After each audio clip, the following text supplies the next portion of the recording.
really scary is that if we had a melodramatic presentation of a city, let's say in the United States, southern city, with massive amounts of bodies, massive carnage, and just the most horrible images that most people have ever seen in the United States on television, I believe that most people could be scared into taking an unproven vaccine, and if you don't take it, that's your ticket to the camps. And by the way, when the man who gave me the red list, the blue list, and the green list, that was a man that worked for the federal government. I have not heard from him in over a decade. That when I tried to track him down, it appeared he had been murdered, but he said the Environmental Protection Agency Superfund sites were not designed to burn toxic waste, but to basically be able to get rid of massive amounts of fatalities due to the pandemic that would be generated. And that's a very telling and compelling story if you really consider it. The microbiologists being systematically terminated and executed, these weren't just the run-of-the-mill biologists. These were the world's best. All right. See, that's my big concern, but yes. sorry. No, go ahead, Alex. No, I mean, that's my big concern is we have this flurry of activity by the shadow government, and then now it's not just Steve with his sources 10 years ago. Now mainstream news says, yes, we have incinerators. I just gave the Rocky Mountain News, second biggest paper in Colorado, and I've got literally countless others here of proof where the shadow government, with one hand, is saying we're getting ready for martial law for your safety, but then the leaders of the system are saying humans are bad, we need to get rid of them. And the key, George, that you just brought up and that Steve elaborated on, let's not forget back on March 10th, I was on this show with you talking about the fact that Bloomberg was the only U.S. paper, but it was all over the German, French, Dutch news. And then after that show, I learned even more that Baxter Pharmaceutical, that according to the New York Times is tied in with Bayer Pharmaceutical, shipping out the Factor VIII injections or vaccines for blood clotting, over 1 million ampules of it, knowing, and this has come out in court, been proven, MSNBC, New York Times, knowing it had HIV, knowing it had hepatitis A, B, and C, knowing it was a death sentence for the hemophiliacs that took it. Baxter has been over and over again chosen by the United Nations during other pandemics and scares to produce bird flu vaccines and other things. Yep. And so then they get caught actually with 18 countries mailing out and falsely labeling it as regular human strain flu for a wide spectrum vaccine and having it mixed in the major vaccine vats. And thank God in the Czech Republic they're supposed to test it on ferrets, because if the ferrets get sick, it means they haven't radiated it properly. It's a live flu. And they died, right? Instead of just getting sick, which if they get sick, you know it's bad.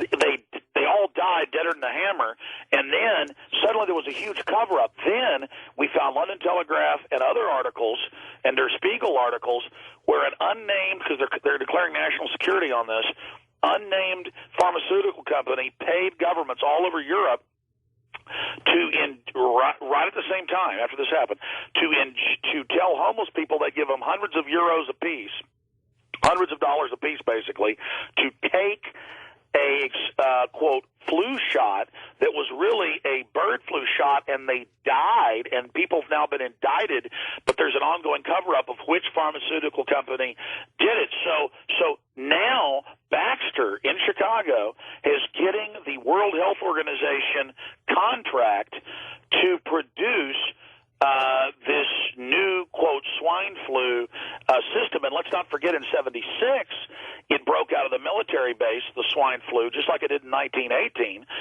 clearly a bioweapon. And they announced, everybody's got to take the swine flu shot. It kills a bunch of people within days of taking it, with Guillain-Barré's horrible autoimmune response, just like the Gardasil's doing with some people. And so they had to pull it off the market. So I agree with Steve. I believe it's going to be the vaccine, whether it's Baxter or somebody else we've got to look at.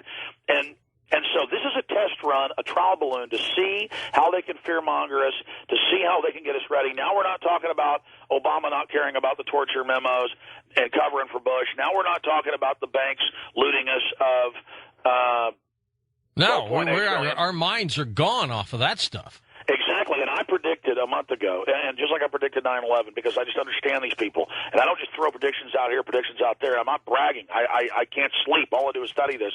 I said they've got a bunch of cards in their hands, the globalists above our government, the Illuminati, the New World Order, the social engineers, and they need a crisis or they won't get their world government through, which they're openly announcing, new bank of the world we pay our carbon taxes to. They've got to make us love them as their saviors, and I said out of a staged nuke, out of attacking Iran, out of attacking Pakistan, out of all these things they can do, I believe the next card they're going to play is at least a massive bird flu scare. And so that's where and I talked to Steve last Monday, and he on record said that too. So a lot of people are thinking along the same lines. And folks, I've just got a bad feeling on this. Now, again, I'm not saying it's going to end up being a massive pandemic and kill all these people, but in closing, and then I'll shut up and let you and Steve make a point. Just so much. In closing here, it's this. Either the media and the governments are hyping this and way overblowing it, or they know something that they haven't told the public. Because no, I don't think the media knows anything that you and Steve wouldn't already know, Alex. Absolutely.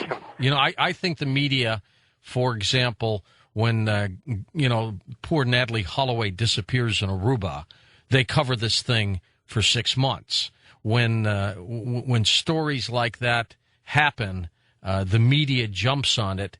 This is a hot news story that we've been talking about for 3 or 4 years, easy, all of us, and they're just now starting to pick up. They don't know how to handle it because they haven't investigated what you and Stephen have investigated for years. You guys are so far ahead of the curve on this, it's not funny. And what I don't know is whether this was done accidentally or on purpose. On purpose. On purpose. And Alex, what do you think? Well, the governments, the World Health Organization, the UN, the Mexican government, if they've only lost 150-something people, when that many people died a day of colds in Mexico City, 30-something million, if they're not covering up a bigger pandemic and more deaths and more sickness, and I've been getting calls from Mexico City, they say everybody they know is sick. I got people in my office that have got the flu, and it's not placebo. They're throwing up. Their families are sick because some of them live in San Antonio. I have a board op who was visiting family in San Antonio, and he and his wife and his kids are all sick, We've talked about this respiratory problem that has afflicted so many people. They can't get rid of their coughs. Yeah, so I mean, just to simply state it, the governments are fear-mongering because with one hand they say it's no big deal, but then they do all these incredible preparations that they don't do for regular flus that kill 20,000 Mexicans, 15,000 U.S. citizens a year. So, I mean, there's upwards of 1 million people a year that die just of normal flus. And by the way, the figure we used last hour with Gary Ridenauer, of the 200,000 people, they are hospitalized. 36,000 people die from the flu. I know there's way more of that in terms of people who get the flu. I was using a conservative number. Saying, I mean, let's say 15,000. These are CDC numbers. Sure. I mean, CDC, I've seen 35,000, 36,000, but some people say that those are old folks, and the media exaggerates. But sure, let's say 36,000. So why are they no deaths from this in the United States? Why are they gearing up? I mean, is the government just using this as a good excuse to cover up all the embarrassing banker news and torture news, or is this a dry run beta test for martial law? And today, of all days, they do this photo op with Air Force One, which is really Air Force Two, isn't it? The one they used, and the military jets in New York, scaring the heck out of people. Yeah, that's a sign-up. I talked to friends in New York, and people were panicking, running out of buildings. They were flying so low, the jets were screaming between buildings. Clear something, and then you have a 6.0 earthquake in Mexico City. Unbelievable. Stay with us. Alex Jones, Stephen Quayle. Next hour, we'll open up the phone lines with them. Much more to talk about when we come right back. Well, I'll be doing this Sunday night's program on Coast to Coast, and some of the bumper music we will play will come from you, emerging artists who have never had an opportunity to play any of your work.